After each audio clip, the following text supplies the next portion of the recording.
एक तो बात ये बड़ी इंपॉर्टेंट है जो दुनिया में तेजी के साथ तब्दीली आ रही है। और देखें, प्रेसिडेंट बाइडेन जाते जाते भी, यानी अब इस वक्त जो है वो आप ये देखें कि सऊदी अरेबिया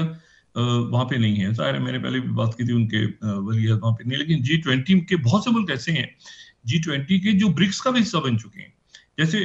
अगर शुरू ही हम करते हैं, ब्राजील में हो रहा है, तो ब्राजील से ही ब्रिक्स भी शुरू होता है, बी फॉर ब्रिक्स, और ब्राजील में ये G20 की कॉन्फ्रेंस हो रही है। इसी तरह से जो है और बहुत सारे मुल्क, जैसे सऊदी अरेबिया G20 में भी है, सऊदी अरेबिया जो है वहां पर भी जा चुका है,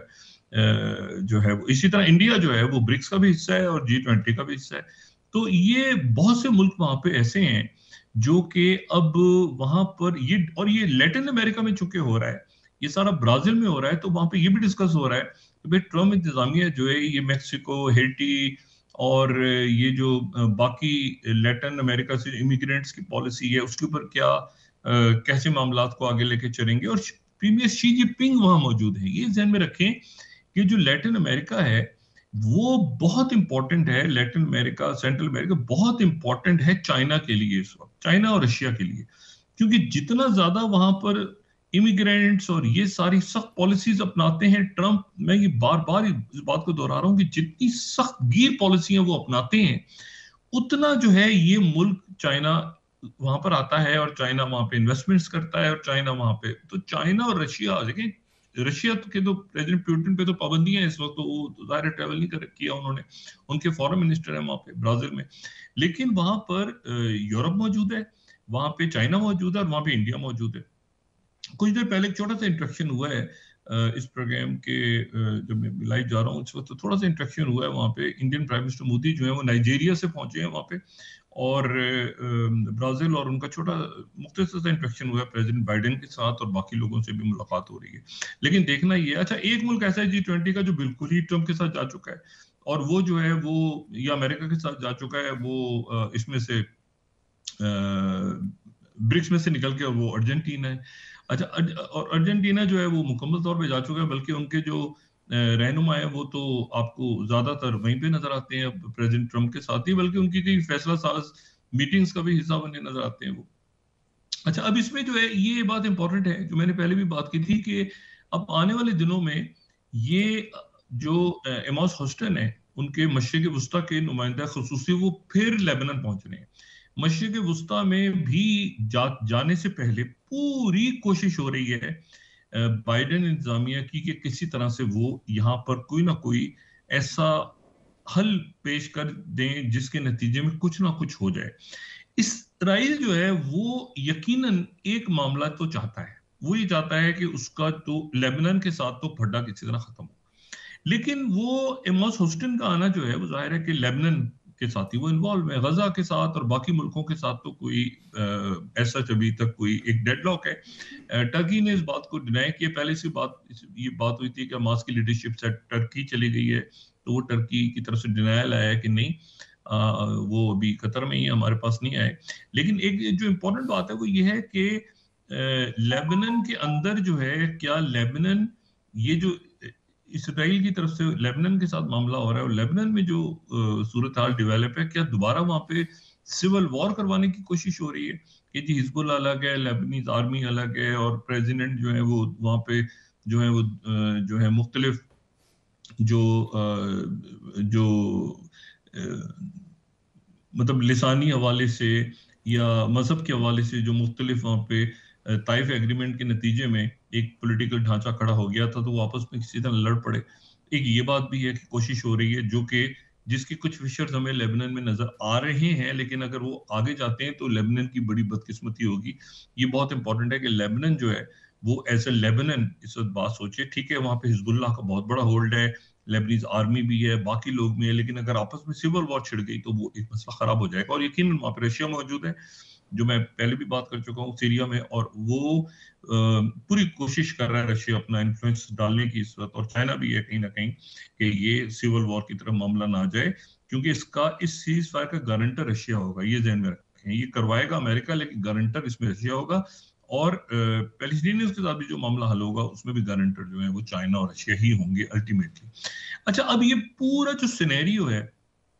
इस पूरे सिनेरियो में अगर कोई वाहिद चीज मैं फिर वही दोहरा रहा हूं कि वाहिद चीज किसी मुल्क को सूट नहीं करती, तो वो है केओस।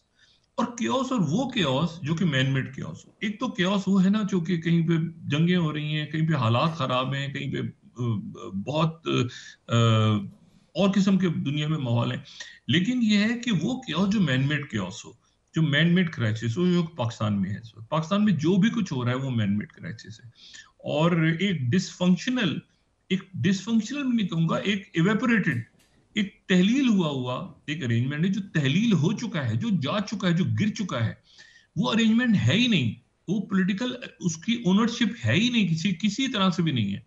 कि कोई ओनरशिप हो, सवाए इसके कि वो एक सियासी जमात को, तहरीक इंसाफ को सुबह से शाम तक जो है वो गालियां देती रहे इस अरेंजमेंट में मौजूद लोग। उससे हट के तो कोई बात ही नहीं हो रही ना। ना इकोनॉमी की बात हो रही है, ना इस वक्त की बात हो रही है कि फॉरेन पॉलिसी कैसे बनानी है और लॉन्ग टर्म। देखिए, ब्रिक्स में जाना है, कब जाना है, कैसे जाना है, एससीओ, ये बहुत इंपॉर्टेंट है कि अफगानिस्तान के साथ हमारे मामला किसी तरह से बेहतर होने चाहिए। ईरान जो है वो उसने अपने दरवाजे खुले रखे हुए अमेरिका के साथ। ये जो बहुत एंटाई ईरान आपको नजर आ रहे हैं ना सारे मामला, ये ज़हन में रखें कि ट्रंप के एक दरवाजा इलॉन मस्क के साथ, ठीक है, मुलाकात हुई उनके एम्बेसडर की, उसकी तरदीद भी की ईरान ने, लेकिन अमेरिका में लोग कन्विंस्ड हैं इस बात पे कि ये मुलाकात हुई थी, ईरान के मंदूब की मुलाकात हुई थी। ईरान डिनाई कर रहा है, मैं उनकी बात को भी कर रहा हूं, और मैं इलॉन मस्क जो है उन्होंने अपना दरवाजा खोला हुआ है। आगे जाके कहीं ना कहीं ये जो इनकी, जो ट्रंप की इस वक्त टीम बन रही है, हो सकता है मेरा अंदाजा बिल्कुल गलत हो, लेकिन मुझे ऐसा एहसास हो रहा है उनके मुख्तलिफ लोगों, वो लोग जो कि उस टीम में हैं, उनसे तो नहीं, लेकिन उनकी टीम के आसपास जो लोग हैं, कि कहीं इसमें आगे जाके फ्रिक्शन पैदा होगी। क्योंकि इसमें इलॉन मस्क जो है वो अगर कोई एक बात करेंगे, तो जो मार्को रूबियो दूसरी बात करेंगे, सेक्रेटरी स्टेट, और उसमें जीडी वांस का अपना एक स्टांस है जो कि बहुत मजबूत स्टांस है उनका। कई तो ये जो पर्सनैलिटीज है ना, इनका आपस में भी, इनकी पॉलिसीज जो है वो एक तरफ नहीं है। मतलब आपस में भी कहीं मतलब एक बात अगर मार्को रूबियो ने कर दी मिसाल के तौर पे, वो सेक्रेटरी स्टेट हैं, लेकिन साथ ही इलॉन मस्क जो है वो मुलाकात कर रहे हैं, वो पे इन्फ्लुएंस ज्यादा उनका होगा, इधर होगा। विवेक रामास्वामी जो कि ये जो डॉज करके एक डिपार्टमेंट बना है उनका अमेरिका में गवर्नेंस का, तो जो विवेक हैं वो प्रेसिडेंशियल कैंडिडेट थे। वो उनका अपना एक वर्ल्ड व्यू है, वो अपने, और वो भी एक जाहिर है कि बड़ी कारोबारी शख्सियत है। वो जाहिर है उनकी सोच अलग है, काम वो एक्टिव वो हैं। अब इलॉन मस्क जो है वो उनके ऊपर मौजूद है, तो क्रेडिट वो इलॉन मस्क जो है उनका एक अपना वर्ल्ड व्यू है, तो इलॉन मस्क और वो कैसे काम आपस में मतलब अभी टीम के नाम तो अनाउंस हो रहे हैं, उनके व्यूज भी हमें पता है, वो मुख्तलिफ बातें भी कर रहे हैं, लेकिन ये सारा जेलिन, ये टीम कैसे जेलिन होगी आपस में, ये अब देखना है मामला।